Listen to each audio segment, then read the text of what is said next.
Y'all, this is wild. 84% of vegetarians and vegans abandon their diet within the first year, and more than a third check out within the first 3 months. I don't know, I just don't think this is like right for me. I don't want to do it. Like, I can't take the pressure of it. But don't you think any job interview... Hey boo, is that you? Well, let me be the first to go and confess. I've definitely had to restart more than a few times while embracing a plant-based diet. And I learned so many lessons along the way. So whether you've jumped the plant-based shift and you swimming on back, or you're hanging on for dear life, I'm sharing 7 tips that are sure to keep you consistent while you restart your healthy eating journey. Hey, I'm Angel White. I'm a music artist, and on this channel, we explore ideas on how to experience more health, more healing, and more harmony in our lives. This year marks about 10 years in the plant-based game. And listen, with that, I am so eager and excited to share what helped me get this far. So go grab your glass of water and let's get into these tips. Tip number 1, limit ultra-processed foods. So what are ultra-processed foods? They're a new term on the block, and basically ultra-processed foods are a category of packaged foods that have gone through the highest level of processing from their original state to their current state. They're using GMOs, they're using a lot of manufactured ingredients, additives, substances, and preservatives extracted from food, and many have been deemed carcinogenic. So, long story short, you got corn on the cob, bam, the ultra processed is Dorito. The final product looks nothing like the original product, and that's how you know it's ultra processed. I remember starting out on my journey being a little plant-based baby girl. I was pushing away my meats, I wasn't eating my cheeses. Fish, no way, I don't eat this, I don't eat that. And I had basically come down to this very strict diet of what I was eating, what I was not eating, and a lot of it was supported with just junk. Vegan, vegetarian, plant-based, ultra processed junk. Those dry pea snacks, the black pepper, plant-based cookies, the chocolate chip cookies, killed them. Impossible meat. Can we talk about the run I had with Impossible meats? And yes, everything in moderation. I get it. Balance. But for me, I was building a diet that was lacking whole food nutrition. I was on my way to diabetes, weight gain, cancer, because many research studies have shown that ultra-processed foods are linked to these diseases. So I would encourage you, limit those processed goodies. I would say save them for maybe once a week. Maybe if there's a holiday, maybe if it's a birthday, pig out, enjoy yourself, and try to find more space for whole food, nutrient-dense goods instead. Tip number 2, build an easy recipe database. Now, this is where I introduce a technique that I created 10 by 10. So for the 10 by 10 rule, you build a bank of recipes that have less than 10 ingredients and less than 10 steps. See, I wanted to do a 10 by 10 by 10 rule, but then you might only be left making hummus. So I kept it at 10 by 10. So the easiest way to start this is by using our good old sis Pinterest. I have a board over there that's a 10 by 10. I'll link it below if you want to check that out to get started. However, if you do not want to be pulled into the Pinterest pit, listen, that's literally where you go on Pinterest and 10 hours later, you're like, where am I? You went from looking for a recipe to now building out your back deck. Like Pinterest, she gets me every time. So if you want to avoid that, you can definitely use a bookmarks folder. Take some recipes from different websites that you find, place in that folder, and you'll be ready to go when it's time to cook. Also, content creators. We all know about IG and TikTok. We know that there are endless amounts of recipes that are super easy. So just look for ones that hit that 10 by 10. Put that in a link folder. Put it in your Pinterest page, whichever you choose. And the last place that's fun, that's kind of overlooked, is like indie cookbooks. Like there are a lot of small up and coming chefs that are placing their recipes on their websites, and it'll be cool to support and be able to get some interesting and different recipes that are maybe different from the big wigs. You can always go on Amazon and get you just a cookbook about whatever from those that come from publishing houses, but the independent people need our support too, so I'd encourage you to do that. A good 10 by 10 recipe that I always lean into is my golden oats.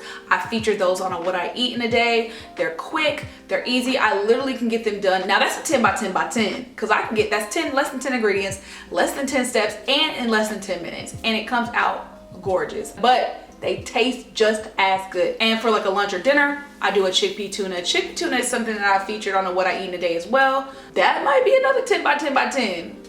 I thought it would be harder to do that. I'll link those below, check them out, and you can feel free to include those in your little database that you're building. Tip number 3, take advantage of eating more for less. And when I say that, I'm talking about calories.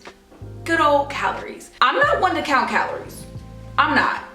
I like to eat how I like to eat. I do think though that's an unfair advantage for us vegans, vegetarian, plant-based folks. You can eat more for less. Don't starve yourself like I did. Let me tell you, you can never be too far in your plant-based journey to catch yourself slipping. A few months ago, as y'all know, I have a new baby. Yes. And with the demands of just recovering from pregnancy, labor and delivery, and breastfeeding, I was not eating enough. And along with a slew of other side effects, shortness of breath, dizziness, brain fog, memory loss, irritation, I was experiencing all those things, and it really came down to I was just not getting enough food. So you do have to be a lot more intentional when you're plant-based to make sure that you're eating more so that you can keep up the caloric intake that your body needs to sustain itself. I mean, lack of energy, moodiness, all that can happen if you try to keep it cute, right? So when you can just eat some chicken, mashed potatoes, and some green beans and hold you all day, you can't just eat a salad and think it's gonna sustain you in the same way. It just does not. So you have to make sure that you're planning to eat more, but the benefit of it is that you're eating more for less. So get those calories in and get those nutrients in.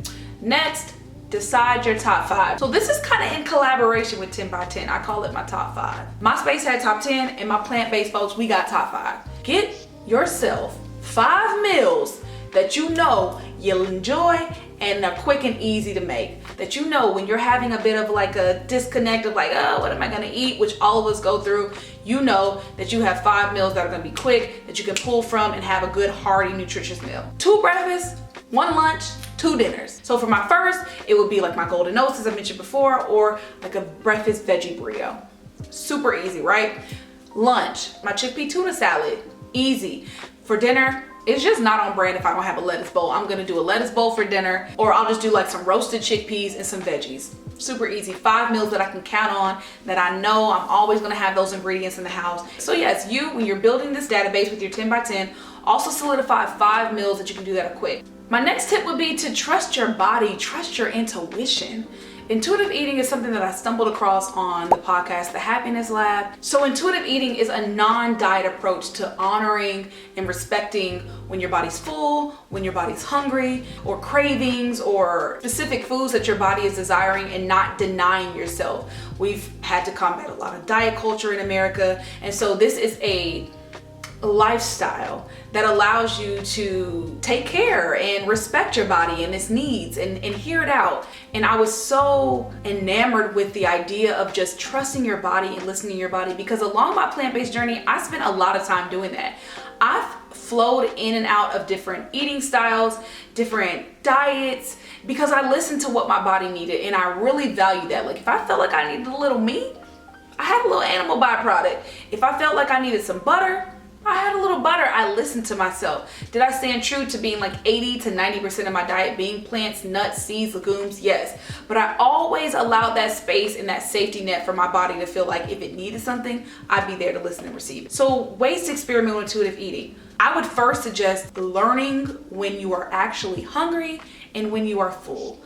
A lot of us were domesticated as kids to, I know I was, like, you're not getting up until you finish that food.